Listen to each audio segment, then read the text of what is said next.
Andy, my dude, have you heard of the magical website builder known as Squarespace? Ugh, not another Squarespace ad. I feel like every podcast is sponsored by them. Hey, don't knock it till you try it. Yes, okay, it is overhyped, but actually it lives up to the hype.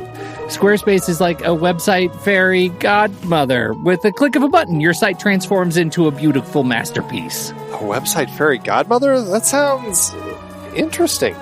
What makes it so magical? Well, for starters, those slick templates make anyone look like a professional web designer. Pick one, customize the colors and fonts to match your brand, and voila. Plus, the drag-and-drop Fluid engine is so easy, your grandma could build a site on Squarespace. Well, she did knit me a lovely scarf last Christmas. Maybe website design is next. Exactly. And when you're ready to sell your Nana's handmade scarves online, Squarespace has built-in e-commerce. Add a store with one click. Get flexible payment options. Then watch those sales roll in. And when she wants to teach others her steezy scarf skills, Squarespace's new courses feature is just the ticket. Nana can set up her curriculum and enrollments and payments in a snap and become the next e-knitting influencer. Oh, wow, you really sold me with the grandma angle. Sign me up for that free trial. Just go to thenextreel.com/Squarespace and transform your site into a beautiful Squarespace masterpiece. Well, thanks, Pete. Even though it's overhyped, Squarespace actually sounds perfect for Nana's site's needs. Appreciate the warning on the ads, though. I'll brace myself next time I listen to a podcast. Anytime. Let me know if you need any help getting that site up and running.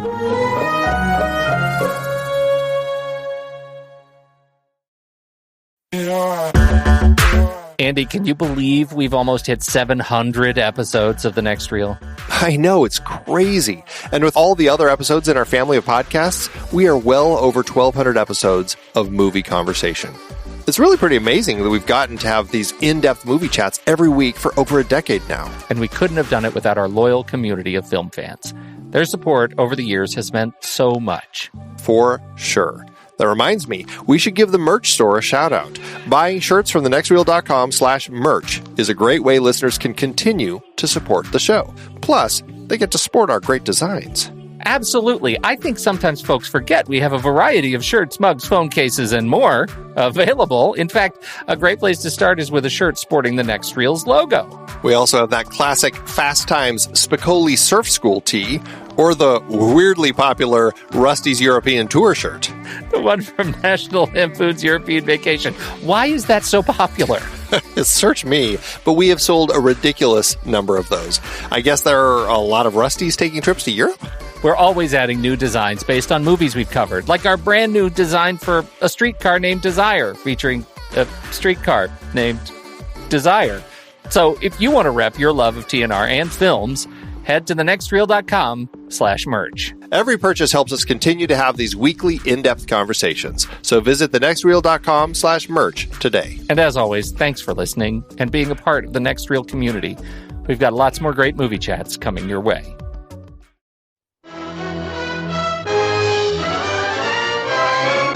I'm Pete Wright. And I'm Andy Nelson. And welcome to The Next Reel. When the movie ends, our conversation begins. Robin and the Seven Hoods is over. It's time to kick out the revival. Quite a gathering, isn't it? Bleachers, flags, bunting. It could be any kind of a civic ceremony, I guess. A 4th of July celebration, a Founder's Day, or maybe just a graduation. But then, these fellows look like they've already graduated. Why, of course they have. Graduated and got their diplomas as some of America's favorite entertainers. Frank Sinatra, Dean Martin, Sammy Davis Jr., Peter Falk. They're here not for a 4th of July ceremony or a graduation, but for a cornerstone laying that is one of the grimly funniest scenes of their new movie, Robin and the Seven Hoods. On the main lot, on stage 16, another group of workers is arriving to start a day's work on Robin and the Seven Hoods. Yes, we said workers. You may think it looks more like the beginning of a party, but just wait. There is no one in any show or movie that expends more energy, skill, and artistry under more exacting discipline than the dancers. These girls have already worked grueling hours of rehearsal and will work more now under dance director Jack Baker. Meanwhile, back at the Cornerstone, Frank, Dean, and the boys are walking through the scene they're about to shoot. Did you have a chance to watch the trailer, Andy? Nope. It's one of those great trailers. Those great 60s trailers.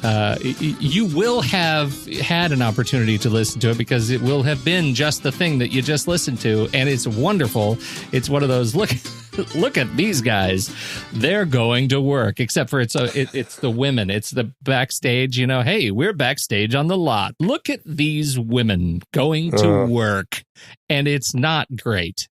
I did see the behind the scenes featurette, which sounds like it featured some of that. Yeah, it's not great. Although here we are. So here we are. We're in movie 3 of our epic Robin Hood movies of the Robin Hood series. And this one, I think you had never seen it, right? Had you seen this? I had never seen it. Nope. Okay. I think we were both in the same boat. We had never seen this movie. And the last comment that I think I saw about this was from the good Ben Lott, formerly of the Blot Spot, who reported that he thought we would like this one because it is different. Of all of them, it's the most different sort of telling of the Robin Hood story. How did it? Why this movie? How did this one sneak in? Well, again, this is a series that has a bunch of movies picked by our Patreon supporters over in our Discord channel. So I think it was one of those ones that it has the Rat Pack. It's one that people were familiar with, and so they picked it. But I think it ended up on the list because it's one of those ones that is different. It has kind of a different vibe, yet the Rat Pack and, the gang kind of took their own little, version of retelling Robin Hood in 30s Chicago gangland. And I think that's one of the reasons that this one does stand out as something different. I hope it will make it even more fun to talk about because it is a unique telling of this story. And I got to tell you, it was better than the Rat Pack's version of Oceans in my book. Yeah, that was a pretty tiring movie to watch. All right, the bar was low, is what you're saying. The bar was really low. This one didn't have high to climb in order to be better. All right, we're going to talk all about Sinatra and the Rat Pack right after this visit to the bank.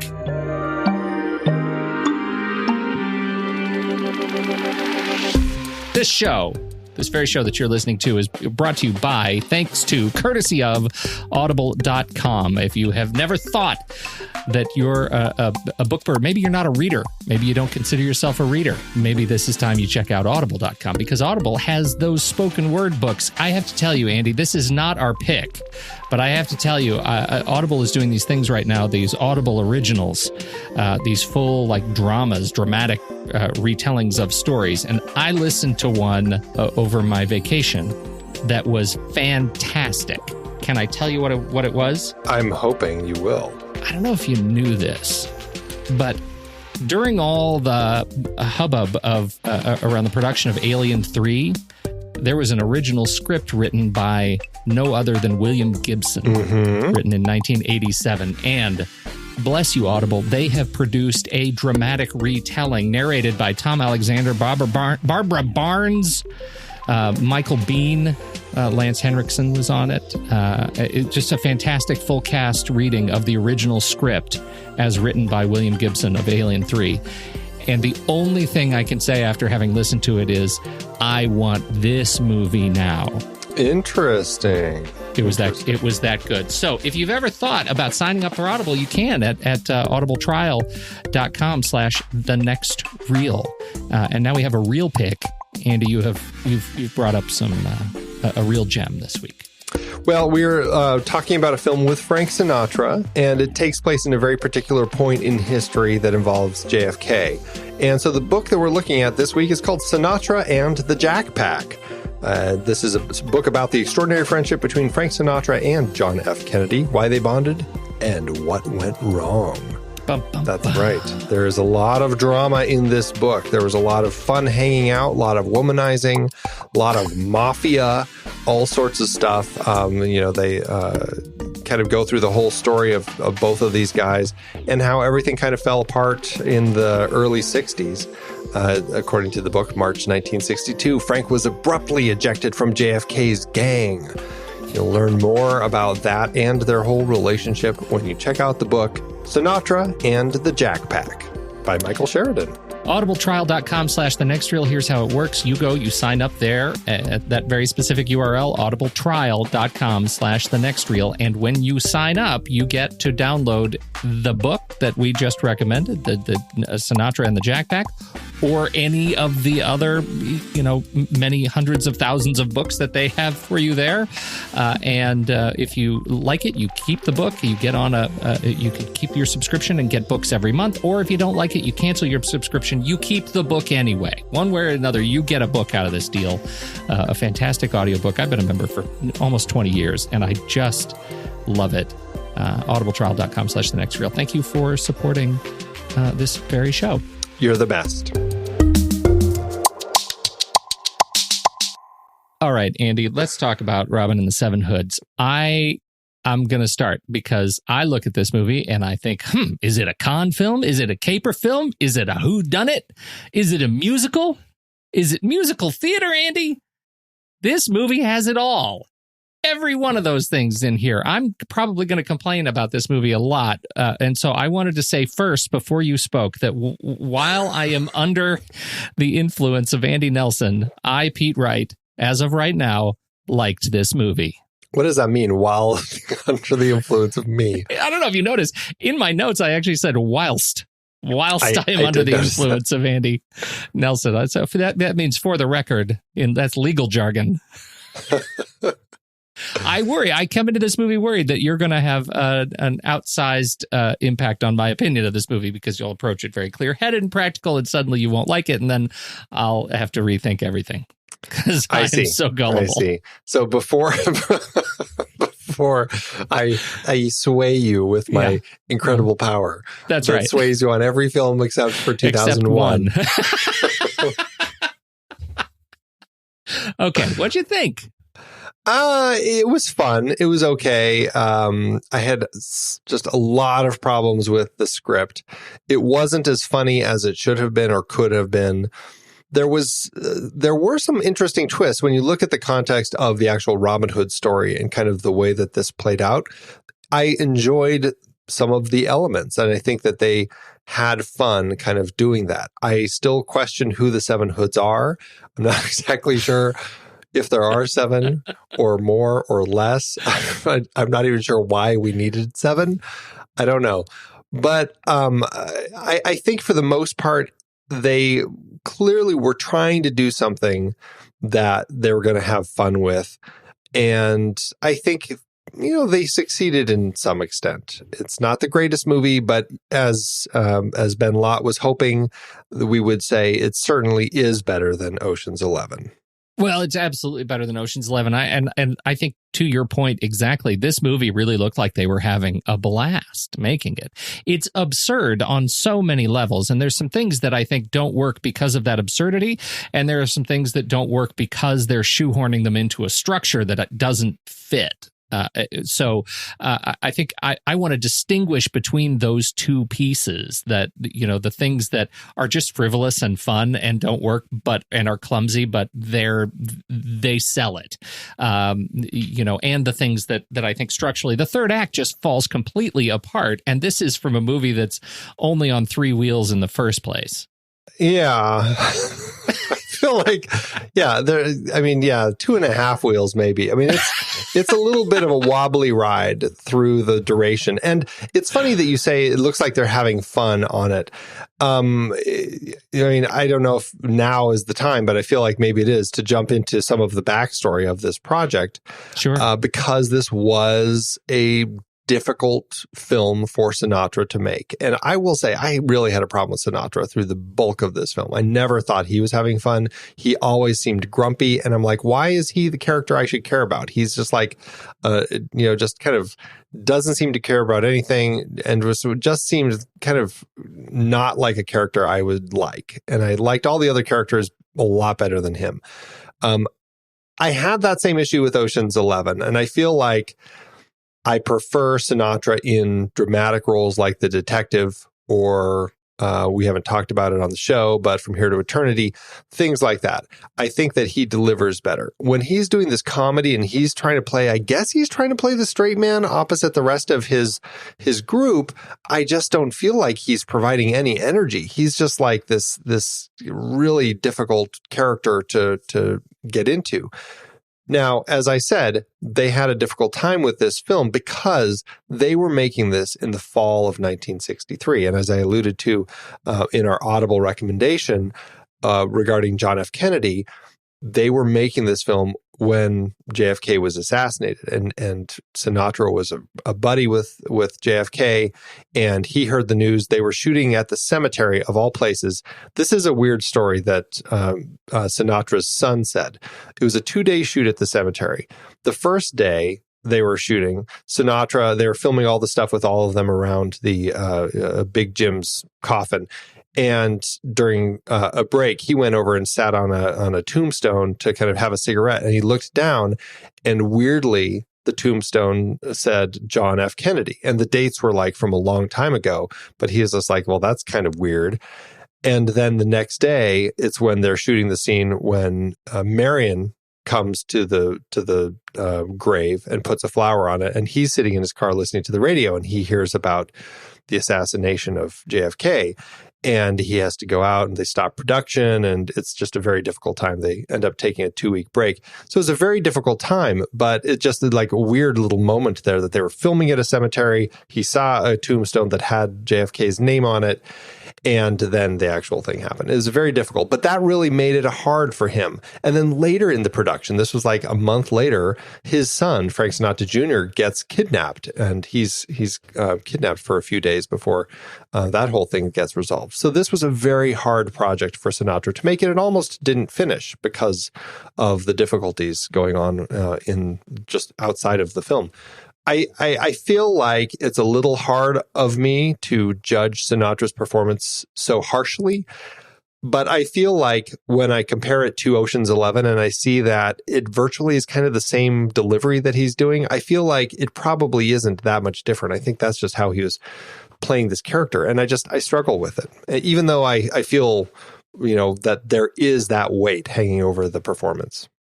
Yeah, I get that. And I don't know if I'm maybe too much of an apologist for his straight man role, but I think in this movie, because so much of the comedy and the frivolity of the movie hangs on, Dean Martin and Bing Crosby, certainly, and Sammy Davis Jr. with a show-stopping number, weird show-stopping number about how much he likes to shoot stuff, that I find like really subversively catchy. Like I'm in it when he's tap dancing and shooting stuff.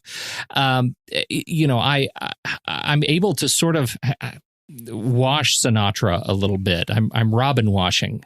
I don't think he is a great vessel for Robin Hood lore, and I think that might be impacted by the stuff that, as you recount, the stuff he was going through, dealing with the weight of his friend and the assassination, the weight of his son being kidnapped. I mean, all of those things he's telegraphing, I think, probably pretty clearly through the movie. But if we look at the Robin Hood lore and how well he's able to carry on the sort of cornerstone attributes of who we've come to learn through Fairbanks and et al.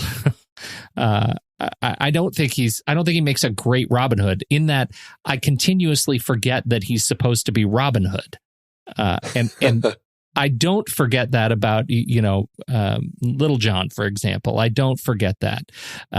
Certainly don't forget that about Bing Crosby's Alan Adale. I think that's a really fun sort of homage to those characters. I think this is worth talking about, because this is where I think they made some interesting changes to the story to kind of fit this 30s gangster world. Right. And I think it's interesting because Robbo, I should say, isn't really like, by the time, so he is a gangster. I mean, he's just straight up a gangster. He and his men are just in it. I mean, I don't know. Gangster, is that the right word? It's hard because, if you look at these, at the interpretation of who Robin Hood was in English lore, could you have classified him as a thug?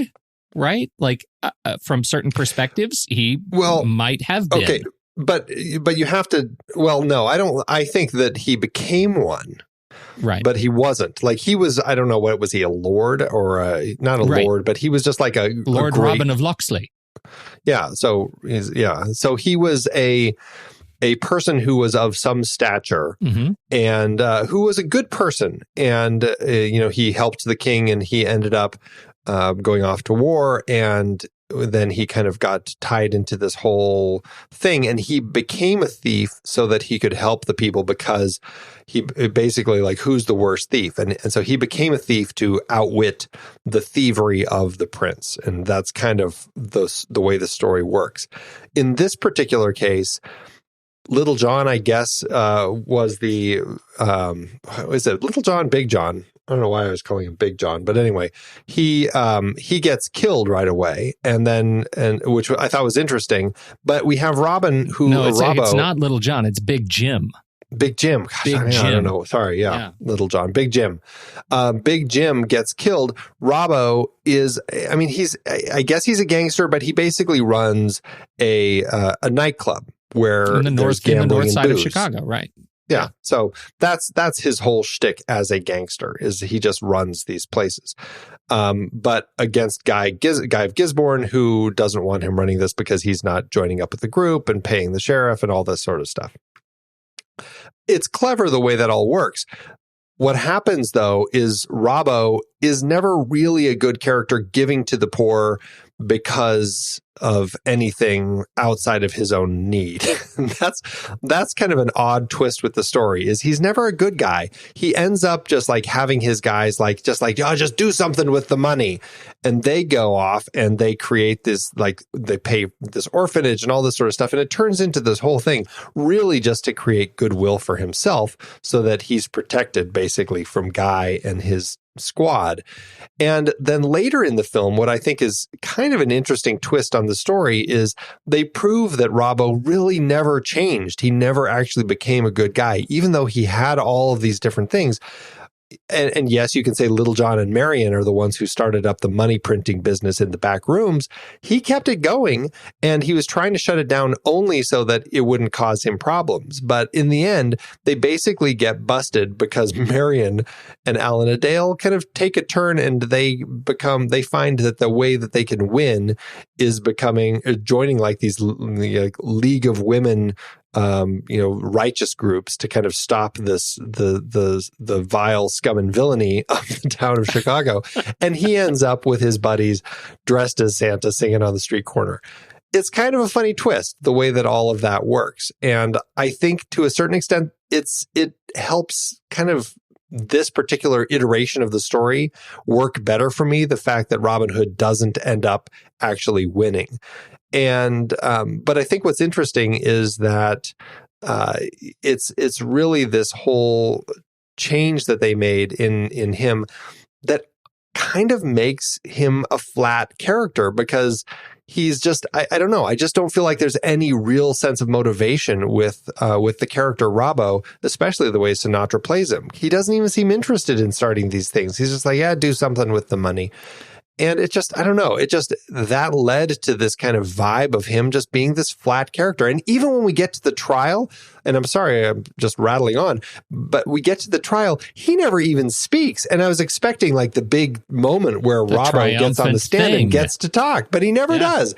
Guy talks, and then they work out a plan, and the jury exonerates him, and then he goes and sings a song. But I'm just like, I don't know. It's such a strange little film that gives the character not enough time to be a Robin Hood of any sort. And so he just ends up being flat.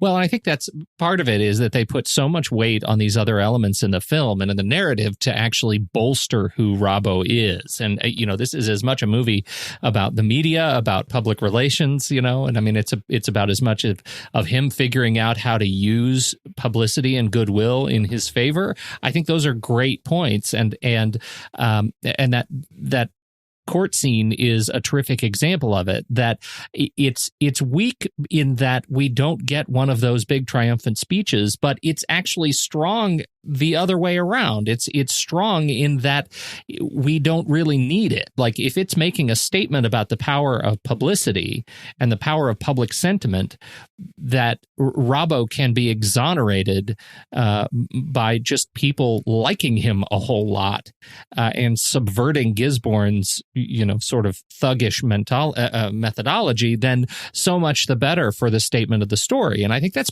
to me, that's part of the subtext of this movie, is that we're looking at this character, this legendary character, of Robbo, and how he's able to subvert expectations and get people to really like him and use that to his advantage, and make people believe that he's something that he is not. And so whether, it could be Frank Sinatra, it could be, a bunny traipsing through this movie, it doesn't really matter. It just so happened that people like Frank. Yeah, but again, the problem is that he does nothing for it. Like, it's not even him who sets the whole thing into motion. It's his hoods, it's his gang who kind of put the plan into place. And that's the problem with the film, is it never gives him a chance to do anything. Right, and right. As the protagonist, he's so flat, and it's really disappointing that he doesn't do more. It's frustrating. Well, and you could really feel that as soon as Bing Crosby is introduced, and Bing Crosby is great. I really like him in this movie. I think he's super fun seeing Grandpa, hop around with all the kids in their little hats. I think there's some great little sequences, but you can really feel that that's when the plot, right, the sort of the mechanics of the do-gooding really starts, and Robin is gone. Like, Robbo is gone. Like, he's not a part of that at all. It's all Bing as Alan O'Dale. So I don't know. I'm arguing in favor of you, which is really disappointing. It's a frustrating story, and that's I think my biggest issue with it, is that the script was just not developed in a way that gave the character a chance to really do anything as the protagonist of the story. The story just kind of happens around him, and then he is exonerated. He sings his song, which is a fantastic song, and then it gets into kind of that funky last act that is just like, I'm like, are we still going? Wait, what? Yes. That movie should have ended after one cycle of Marion's mechanics. I was getting a little confused as to why that we kept coming back to that. Over and over and over again. And I was exhausted by that at the end of it. I think that's a central problem, is that Marion, who is, can you confirm, never referred to as Fitzwalter? She wasn't. She was. Okay. She only mentioned that her mother's maiden name, which wasn't Fitzwalter. I can't remember what it was, but it was something like Simmons or something. Yeah. And so yes, we never did get a Fitzwalter. If anything, it would be and we never get Big Jim's name either, I guess. So we don't know what his last name is. Right. We don't know him. So anyhow, I feel like Marion was just woefully poorly used, and she's shoehorned into these sequences. I think this is one of those bits of the Robin Hood kind of lore that felt super shoehorned into this movie. Like, they have some sort of parallel character for all the others. We must have a Marion, and then Marion ends up being terribly used and terribly written, and maybe Barbara Rush's performance was, could have been noteworthy for something else had she been handed a part that was worth playing. But that whole thing, that whole backstabbery at the end was just unnecessary. We already had a story, and it just became a lampoon. The one thing I will say about that is at least they were doing a twist on the character, and they gave Marion more to do than just wait for Robin to save her. There was actually an interesting element to her character. It just wasn't necessarily handled well, but I did at least think, okay, at least they're doing something where this is a a character in this story who has motivations of her own, who is plotting and scheming, and basically is just one of these hoods. And for that, I liked it. It was a very weak way that the whole thing was. Well, it's strung very together. weak and clumsy, Andy. Don't you think that had we had this central premise of her, didn't it feel like it was just dropped on us in the third act, that there's this major other manipulation that's going on? Like, I feel like that twist happened way too late in the movie. We see her manipulating. She tries doing the manipulation earlier with Robbo, who doesn't take it. And so we get a sense that this is kind of her thing. But it's a weird surprise that it kind of happens. I mean, I'm glad that she's doing it. I'm glad there is this element to her, so there's more to her. But yeah, it is a very kind of clumsy, frustrating, sloppily put together element of this story. That's certainly my issue with it. What'd you think of Peter Falk as Guy Gisborne? I actually really loved him. I think he is somebody who made this movie a lot of fun. Like, he was clearly having a good time, clearly was delivering a performance. And I think that he did a great job. I think where he struggles is where the script is weak, because there is a lot of weakness in the script. I think there are some jokes that work really well. I think there are a lot of jokes that just fall really flat. And unfortunately, I think he's kind of stuck in the middle of that, where sometimes he gets just fantastic jokes that he is able to deliver really well. And sometimes he's just, he does the best he can with kind of the slop he's given. But for the most part, I just have a great time watching him. I do too.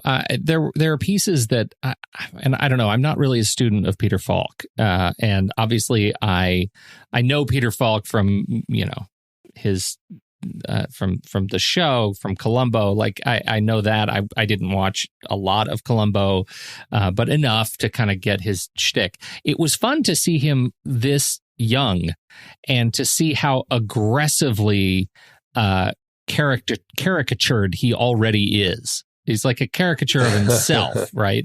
And it was fun to watch him here and just sort of project how he softens this character over the course of decades between here and, say, Princess Bride, where he's really the same guy. Like, I feel like we just watched Guy Gisborne walk in and start reading a story to his grandson. Murder by Death. Or Murder by Death, right. Kind of the detective. You can see that lineage kind of going through these characters and how they all connect. Exactly. And so he's very much one of those actors, and I really like him in this role. He's one of those that I think, again, allows me to Robin wash Sinatra. Like, he's fun. He's fun on screen. So I'm in favor. Yeah, and I think, you look at the other Rat Pack guys, Dean Martin, Sammy Davis Jr., I think they are clearly having fun. They have energy and they bring excitement to the story. And that's what we need in a story like this, that fun time. I think that it struggles. There's that. And I don't know if it's the writer. This was written by David R. Schwartz. I don't know if it's him as a screenwriter or just the way stuff was delivered. But sometimes the comedy, I'm like, I'm not sure if this is supposed to laugh or supposed to be funny or why I'm supposed to be laughing. But I can tell they're thinking it's supposed to be funny. Like, here's an example. The funeral. We have them talking at Big Jim's funeral. And I believe it's Guy Gisborne who's talking first. And then all of a sudden you start hearing this singing, and they turn and look, and there's like a group of African Americans singing kind of like gospel around a coffin that's just kind of across the parking lot. And these guys kind of shake their heads because they're distracted, and they keep talking, and then they get distracted by the singing again. And then Robbo starts talking, and then he gets distracted by the singing, and it keeps happening. I'm like, is there a payoff for this? Why is this funny? Like, I couldn't ever figure out like what's this joke here? And there were moments like that throughout that I felt like if there was a stronger screenwriter here who could write jokes that would actually hit and make sense, I think it could have been a much stronger script. But moments like that would hit, and I'm like, this is totally falling flat, because either it's referencing something from the early 60s that I just don't have context for, or it's something that they thought was funny and it's just not. Well, trying to play a joke, it feels like they kept waiting for it to be funny again. Like maybe the first time I chuckled out of it, it never came back around to funny again. It was like, this is the earliest Adam Sandler joke, and it just never came back around to funny. And so, I don't know, and I don't know a lot of. I should say that David Schwartz didn't write a lot over his career, and so I'm not terribly familiar with a lot of his early TV stuff. Amos and Andy, Alan Young Show. He wrote The Bobo. I've never seen. That was his last film. Sex and the Single Girl. I feel like I should have seen The Bobo, Peter Sellers, but I never caught it. So I'm just not familiar with how he writes jokes. And so maybe that's, maybe you're right. Maybe that's a cultural thing. But we should say, though, Gordon Douglas, director, we have talked about him, and we've talked about him specifically in a context that I think we both really liked, with the detective specifically. Well, he's a director who has worked with Frank Sinatra, and they have a working relationship. There's a sense of the way they tell stories. He works with him again in Tony Rome and Lady in Cement. So a number of times he's going to work with him. He did In Like Flint, which I really enjoy. I think that he's a director who has fun with his stories, and I think he can tell a pretty decent story. Is he, a Billy Wilder? Not necessarily, but I think he can do some fun stuff. Oh, he did Them, the giant ant movie, which is a lot of fun. Yeah. And actually, I should say, Gordon Douglas, I think he actually got his start doing directing short films with Laurel and Hardy, who I absolutely adore. So he is a guy who knows comedy and knows how to kind of handle it.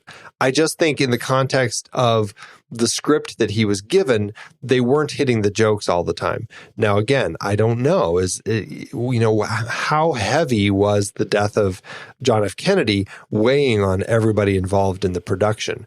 Was this a thing across the board? Still, I don't know, like in a situation like that joke I was just talking about, like, how was that affected? I don't know. It just seems like a bad joke. Yeah, some of that stuff, it actually, you mentioned Laurel and Hardy, but the one that stuck out to me was Our Gang. His very first directorial projects were Roach's Our Gang. And some of those gags felt like the gags he was trying to pull off here. And so I like them. I feel like they're quaint if they're not just sort of out of place. So I struggle a little bit with some of that. But I do want to make sure that connection is clear, that I think the parallel between Frank Sinatra not being able to play a great comedic protagonist and, Gordon being able to get one of his best performances out of The Detective a few years later is not to be missed. Those guys work well together. Yeah, but you'll note that the bulk of the films he directed with Sinatra were his dramatic roles, his detective roles. And I think maybe that is the relationship that they found stronger. And he was not directing the comedy roles as much, like the Rat Pack films that Sinatra was doing, like Ocean's 11. And maybe that's why. Maybe Douglas just handles Sinatra better when it's a little more of a serious project. Yeah, I think that's the lesson out of this one for me, certainly. So I'm interested to see a few more, but I'm not in a hurry. Yeah. Did you want to say anything more about old Dino? I think that this script kind of, the role was written for him. It just suits him. I have yet to see a Dean Martin film that he's just not playing Dean Martin. I know that I want to say that there's something that I'm forgetting. right now. But for the most part, like when I'm watching these sorts of Rat Pack films, he's very much just the womanizing, the smooth talking guy who just kind of loves his women, loves his booze, and all of that. Rio Bravo is the film that I'm thinking of where he, I think, gives a little bit more of a different performance. But I think, I have fun with him. And I think the reason that I have fun with him is because he's clearly having fun. And yet, his role, you couldn't really play it necessarily today. It's a little too much not going to work that well in the kind of the hashtag Me Too world. But it still is, I like him, and he's a very likable character who's just kind of he doesn't take anything too seriously. And even with the odd turn at the end where all of a sudden he's now double crossing Robbo, but then at the last minute he's back on his side. It was very sloppy, but still, I find it easy to forgive him because it's just like, it's Dean Martin. Yeah, I really like him, and I think it's a little bit frustrating to watch him because as soon as Bing Crosby comes in, I feel like we lose Dino a little bit. He's just kind of the big guy and standing there, and he does a couple of numbers, but and until he comes back at the end is the first and most manipulatable. Oh, that's kind of sad. Sad misuse, but I like seeing him on screen. So, and we have to give credit to the storytellers here because the brilliant way that they updated the meeting of Robin Hood and Little John, where before we had the quarterstaff where they're trying to cross the little log bridge, and they have the battle with the quarterstaff on the bridge, and Little John shows up Robin Hood, and that's kind of what what kind of convinces him to welcome Little John into his band of merry men. Here, it's such a great idea to have it be a cue stick, and that the way that played out, I thought was so smart. And we kind of got this sense of that he's maybe doesn't know that much about pool, but then of course it's a total scam, and he sinks every ball in one round, and it was a fantastic moment, and that was the sort of twist on the whole Robin Hood mythology that I really enjoyed with this film. Like, they did a great job coming up with that idea and executing it. I could not agree more. I think that is a tentpole example of the way these character introductions are done so well.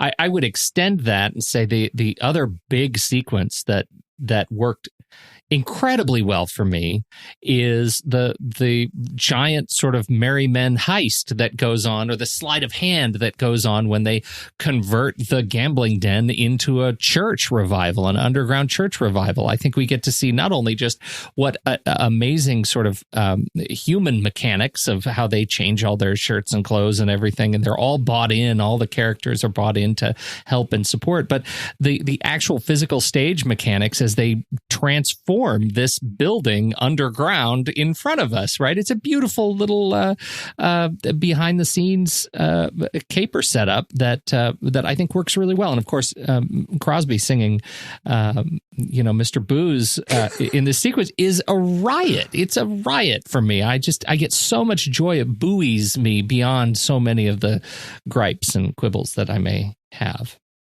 It's a really fantastic bit of engineering to see this whole thing come to pass. Again, it's unfortunately mired in some terrible scripting because we have Guy randomly tagging along with the police so that he can see all of this. I'm not sure how random it is. I mean, they've been working together the whole time. I know, but in context of, what, when a sheriff is doing a raid, would he bring kind of the bad guy along? Well, this with sheriff all of his other would. cops? There has been no question at all that this sheriff is in the pocket of the mob. No, I know this sheriff is, there. But all of his men, he shouldn't be showing off to all of his men that, hey, yes, I'm working with this criminal. Like, it was one of those things. And so I don't know. But also just the fact that they're staring like so dumbfounded, like, well, where is everything? Like, I'm like, God, these guys are such idiots all of a sudden. Not only that, but then they start singing along. Yeah, all the cops are clapping along with it. It was pretty silly. But you're right. The engineering of that whole thing was really fantastic. It's just beautifully done. So much fun to watch. Almost as fun to watch them when they were both tearing apart each other's places earlier in the film. Just all the destruction. Do you get a feeling that let's see, Guy Gisborne's place was made of cheaper stuff than Robbo's place? Did that occur to you at all as you were watching? I don't feel like it was. I just feel like there was a lot more stuff that got shot up because of the Sammy Davis Jr.'s number. That's interesting. I actually, now that I say that, I may have that reversed. I kept thinking as they were beating each other's place up with axes, that in one of them, all of the props were clearly made of, styrofoam, ply, it was very, very cheap stuff, breakaway stuff. And on the other side, they were like whacking away at some clearly solid wood furniture. Yeah. And my hunch is actually, now that I say that, it's probably because that furniture had to serve as a set to do a major dance number on. Yep. Likely he had to stand on those things after they took a few whacks at it, and they didn't want it to actually be styrofoam. Don't take too much off of it. Not too hard a whack at it, but anyhow, I thought that was funny. Right. Before we go much further, I do have to shout out to Victor Buono, who plays the second sheriff of our film, Sheriff Potts. We've talked about him on the show before in a couple films, Whatever Happened to Baby Jane and Beneath the Planet of the Apes. He is a character actor who I just have a great time with. He's got a great face. Here he's got this, hot cocoa addiction, whatever. It's such a strange thing. But I think that he actually works pretty well in context of the role, especially the way that the sheriffs end up getting played in some of these earlier films. And so to that end, I really had a good time with him as the sheriff. Oh, I did too. I thought he was a blast. He's one of those that he surprised me when he showed up in this movie, and it just every time I see him, I look forward to seeing him again. He was great, and he's such a buffoon that I absolutely buy that. Of course, he would let whoever in the mob wanted to hang out with him all the time. I was just sure of it. A note about Bing Crosby. A note about Bing Crosby, yes. Who is great in the film. I enjoy Bing Crosby quite a bit. He clearly is still a singer and dancer. I think that the way that they work the scene style is really clever, where he doesn't really participate. He's just going through all these wardrobe changes over and over and over again in really terrible outfits, as Sinatra and Martin kind of sing the song. And then all of a sudden, Crosby comes out in his dapper tuxedo, looking sharp, and all of a sudden you see that's Bing Crosby. That's him. That's the way that he's going to, now he's going to take over and show these guys what's what. I had a great time with that. But the point I wanted to make, which was interesting, is that he actually was not the person originally cast in the film.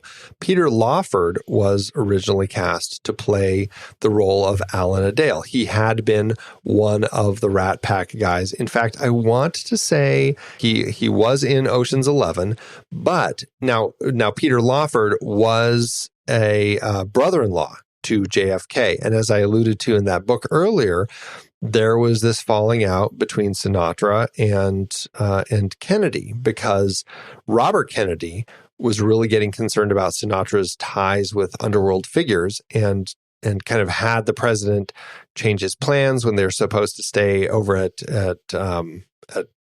I don't know, at Sinatra's place, something like that. And Sinatra, that kind of created this whole falling out.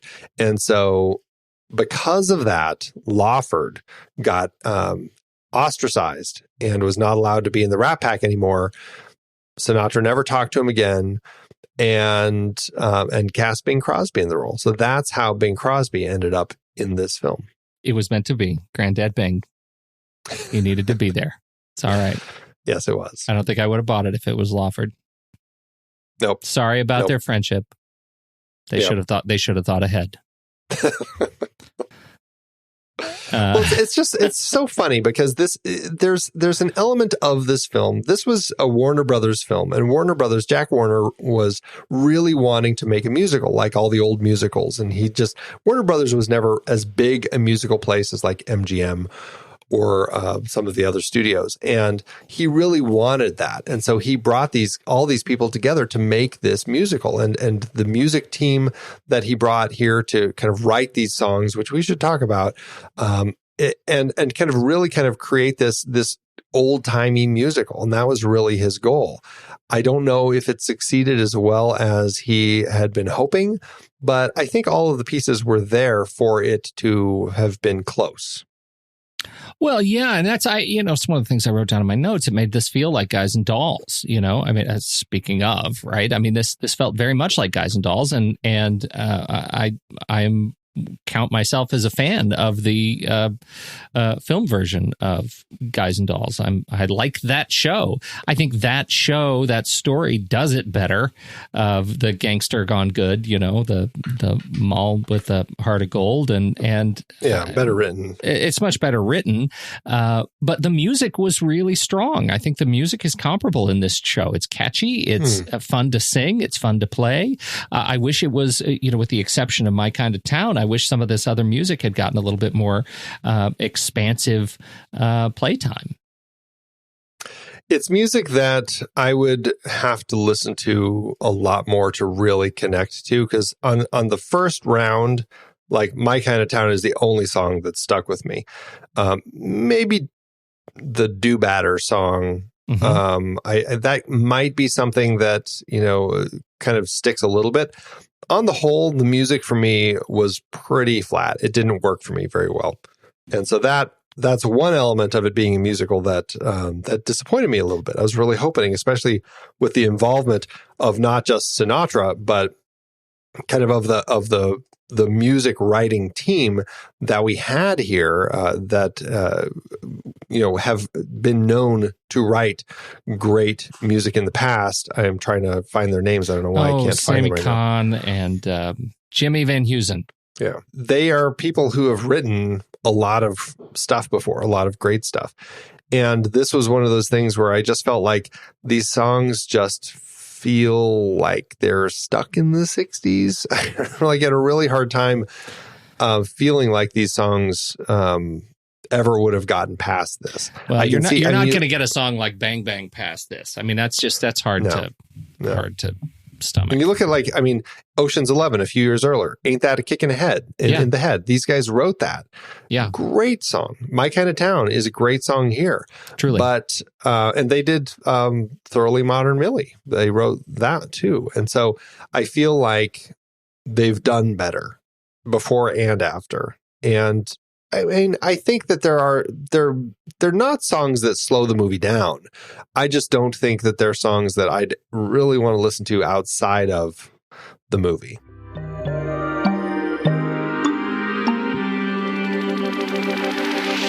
Pete. Yep. This is a point where we should mention for all of our lovely listeners here that we do have a Patreon page where they can go and support us if they are fans of the show. It's a great way to show their love and to show a little support. If they head over to thenextreel.com/Patreon, they can learn more and they can find out all sorts of stuff like... The thing you're probably thinking about most right now is, what would I give not to hear these ads and these special messages? Well, I'm going to tell you. All you have to do is sign up for Patreon, and you won't hear. You get a special version of the show that includes none of the ads that support the show. And that's a little gift for you, an ad-free podcast experience. It's great. We love it. And sometimes we include little special Easter eggy messages just for patrons that you really will like. They get access to some of our extra channels over in our Discord group where we can talk to, they can interact with other Patreon members. They really do. And that's where some of the most fun happens with the Next Reel community, is hanging out with us over on Discord and sharing movie reviews, talking about your favorite movies and defending your opinions on your favorite movies in a fantastic way. You get access to the live stream of the show. You can join us and watch all the behind the scenes nonsense that goes on to actually record this podcast. It's a lot of fun. And we hope you'll consider it. thenextreel.com/Patreon. Thanks, everybody. Do you want to talk about sequels and remakes, Andy? This, so as far as the sequels and remakes, there was a new version of this that was actually turned into a stage show in 2010, which really surprised me that it took so long, because it felt like something that was born to be on the stage. It just really kind of fits. However, there were a lot of other songs. It was weird because they took a lot of other Kahn and Van Heusen songs, not necessarily written for this film, but just other songs that they wrote, like Come Fly With Me and Ain't That a Kick in the Head. And they integrated them into the show. And so I think that's kind of an interesting way that they did that. And then they changed the setting. So it's no longer the 30s Gangsterland. It's now the Mad Men era of 1962. And it's about a likable gangster hoping to get out of the crime business, and a do-gooding TV reporter likens him to a modern-day Robin Hood. Sounds like they kind of took some liberties with the story on their own to make that musical. It also doesn't sound like it went very far. No, it doesn't. It sounds like that kind of, it ran for a month, and that was it. Well, and that is the disappointing part. This one thing I couldn't stop thinking about. This thing belongs on a stage, and it's too bad. Too bad that it didn't get any traction. It sounds like when they were making this film that Jack Warner commissioned Sammy Kahn and Van Heusen to actually write something like 20 songs specifically for this. And there's only like a dozen songs, if that are actually featured in the film. So there are a bunch of other songs that they wrote that never got anywhere. And so it seems like a musical could take those songs and then integrate them. I don't know why they have to go grab a bunch of other Kahn Van Heusen songs. Well, and that is if there is a central quibble I have about the musicality of the film, is that it's not enough of a musical. Like, it doesn't commit to being a piece of musical cinema quite hard enough. Another 3 or 4 songs I thought it was more than I needed. How to do an award season? This was kind of, again, not a big period of time for awards, period. It had 0 wins, but it did have 6 nominations. Over at the Academy Awards, My Kind of Town did get nominated for Best Musical Original Song, and Nelson Riddle also got nominated for Best Score of Music Adaptation or Treatment. It did not win either of those, as I was just alluding to. Mary Poppins, of course, was the song that, or the movie that took that for Chim Chim Cheree, as we discussed when we talked about that movie, and My Fair Lady won Best Score. It did get some other nominations at the Grammys. It got nominated there. It didn't win at the Laurel Awards. My Kind of Town apparently came in 4th place, and over at the WGA, which is surprising to me that David R. Schwartz was even nominated for Best Written American Musical, but he was. So there you go. And how about at the box office? Did it make any money? This, it's frustrating. This is one of those movies, it just does not have much information out there for its financials. There was no budgetary information anywhere that I could find.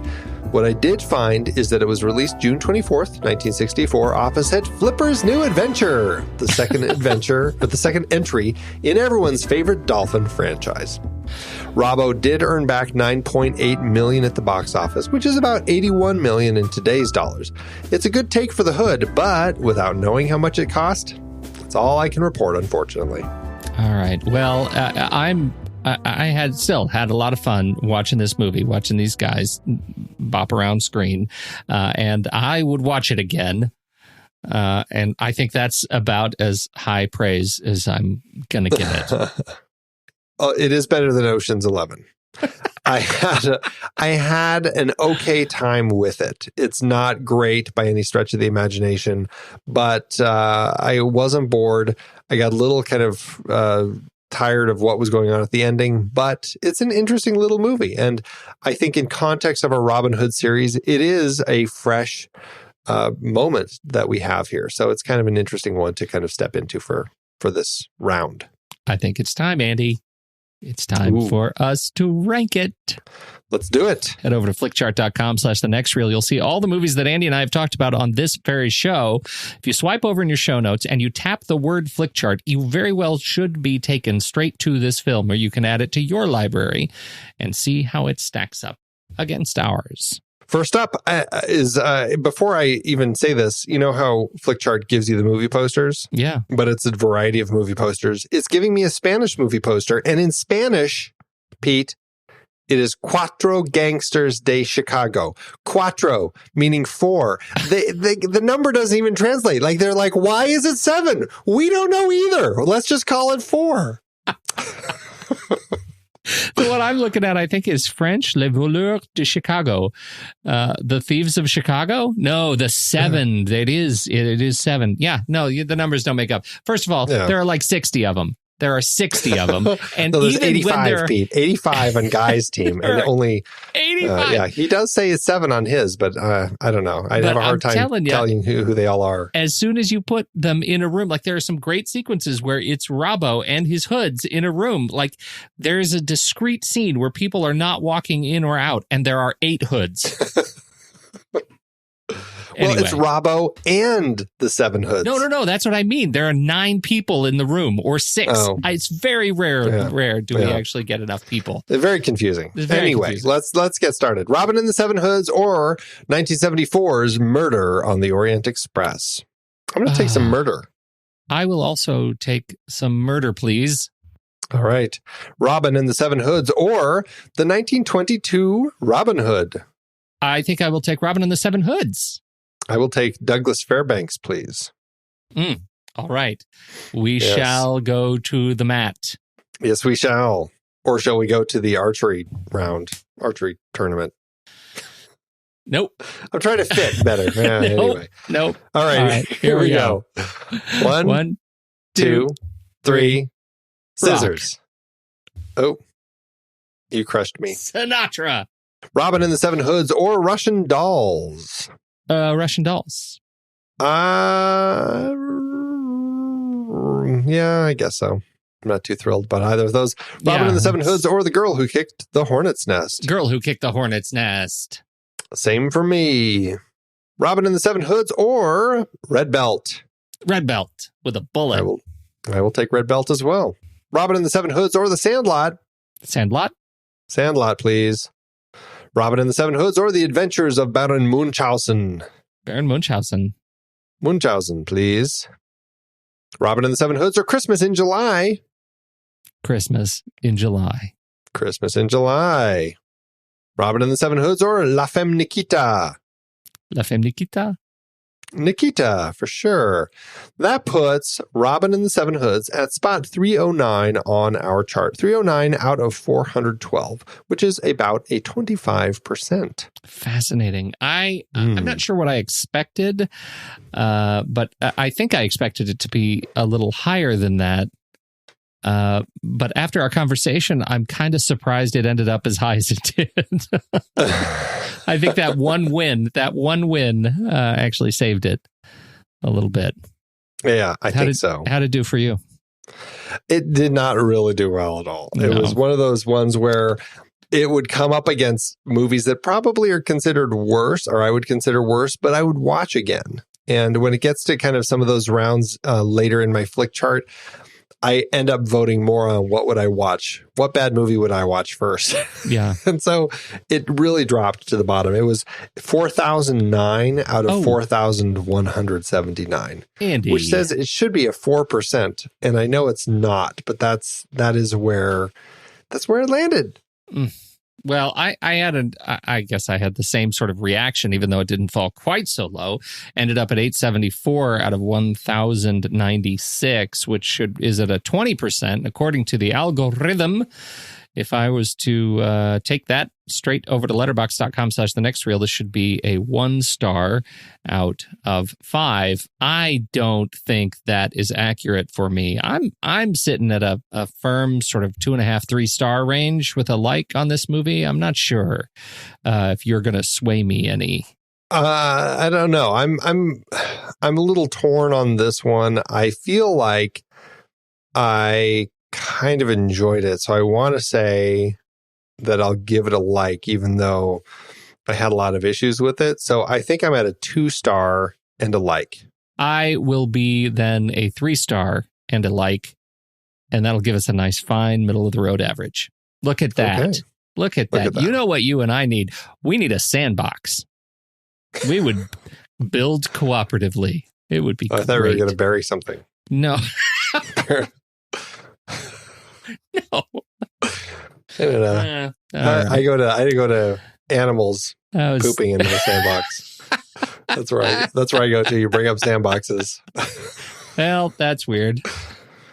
Way too often did I find fecal deposits as I was building. In your sandboxes? It was really gross. The awful element of my childhood. You're a damaged individual. Why are we talking about this? Don't know. This is so gross. Andy, would you tell me, where do we go from here? This will be a fun hop, skip, and a jump. We are jumping into the 70s. We're looking at 1973's animated Disney film, Robin Hood, which is, it's going to be a fun shift because all of a sudden, all of these people are now animals. And so it'll be interesting to see what Disney and Co. do with the story. I can't wait to see how they handle the assassination of Big Jim. Did we even mention Edward G. Robinson and how perfect it was to cast him as the gangster leader? What genius came up with that? The fact that it was Warner Brothers, it was a gangster thing. He was getting assassinated. I was like, that was such a perfect beginning. I loved it. It could not have been better. I absolutely with you. It was too fun. Yeah. Anyway, this looks like a great jump. And you know what happens if you don't like the animated Disney Robin Hood? You go straight to hell. That's the thing. So, spoiler, we're prepared to watch this next movie. The other stuff, we've been on our big hiatus in July, so we're just kind of getting back up to speed now that we are steamrolling into August here. And I'm not sure that we even have our film board film picked out yet. Do we? Have we even picked something out? You don't even know. I saw a conversation happening about it. Well, be on the lookout. I don't know if a decision was made, though, yes. That's coming. I don't know what that is. That's coming. I can tell you that we are hard at work getting ready for the next season of the Marvel Movie Minute. If you haven't listened to the season 1, it is complete on Iron Man. You should check it out. Search for it in iTunes or your Apple Podcasts or, Pocket Cast, Downcast, Overcast, all the casts. And you can binge it today and get ready for our season 2 on Hulk. And I think, to be clear, the Incredible Hulk, yes, not Hulk. Ang Lee's Hulk. You're right. Well, everybody, that's it. Thank you so much. When the movie ends, our conversation begins.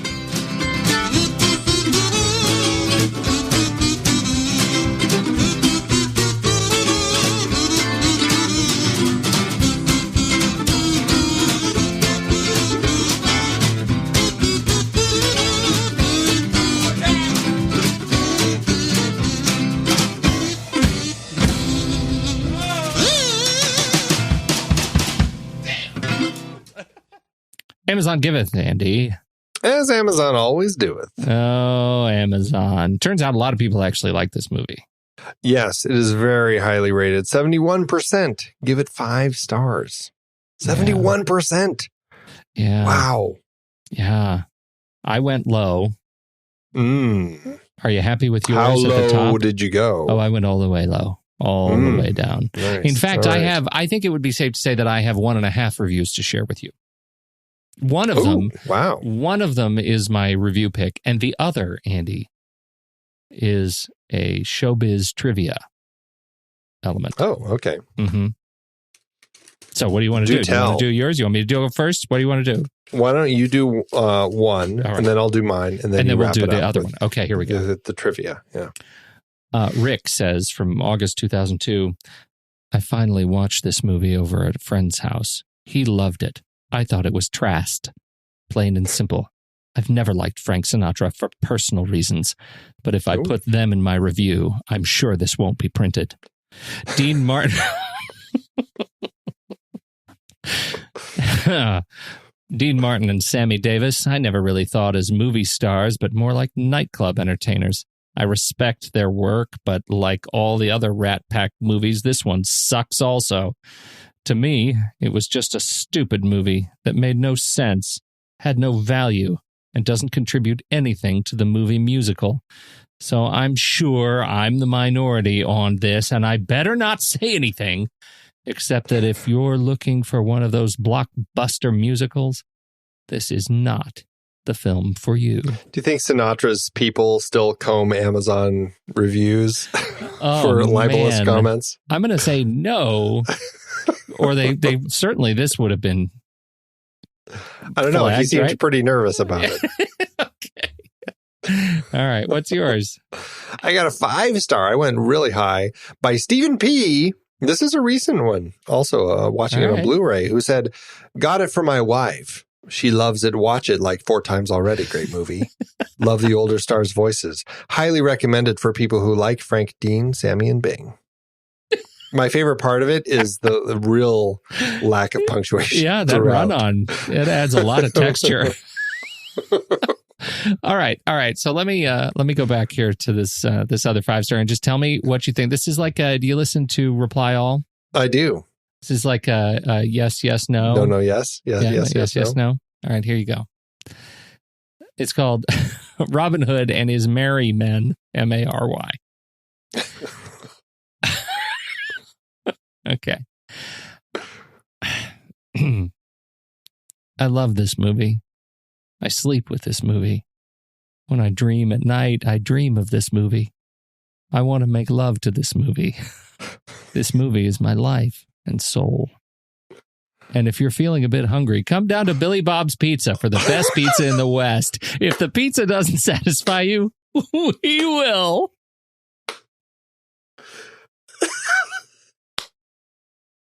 If the pizza doesn't satisfy you, we will.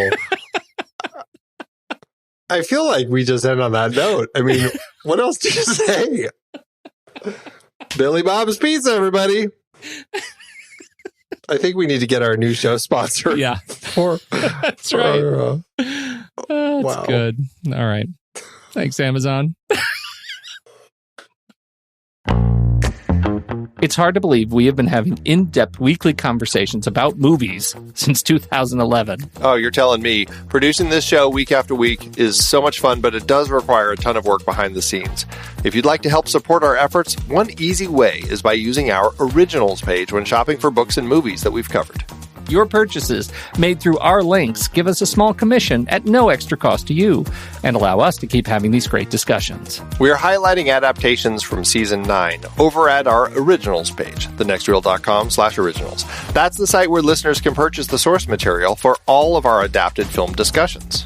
We had a big Robin Hood series this season, looking at 9 different versions on screen. Many were likely adapted from Howard Pyle's The Merry Adventures of Robin Hood, including Douglas Fairbanks in Robin Hood, The Adventures of Robin Hood, Disney's Robin Hood Prince of Thieves, and the 1991 Robin Hood, and Ridley Scott's Robin Hood. Robin and Marian was specifically based on the ballad The Jest of Robin Hood. And we really don't have too much to say about Robin and the Seven Hoods. We talked Dead Ringers for our David Cronenberg series adapted from Barry Wood and Jack Geislin's novel Twins. Have you checked out that show?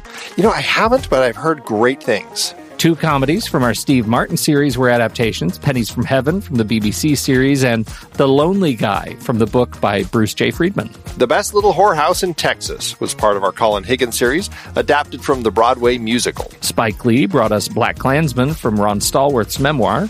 And we looked at a trio of John le Carre adaptations, The Spy Who Came In From the Cold, The Little Drummer Girl, and Tinker Tailor Soldier Spy. Plus, all 3 movies in our Agnieszka Holland series were based on books: Europa, In Darkness, and Spore. La Cage aux Folles and its remake The Birdcage both came from Jean Poiret's original play. We also talked about Arsenic and Old Lace and Charade in our Cary Grant series. All of these were based on other material, and it is all available on our originals page, thenextreel.com/originals. Every book purchased supports the podcast. Get the full list of adaptations we've covered and start your next read today at thenextreel.com/originals.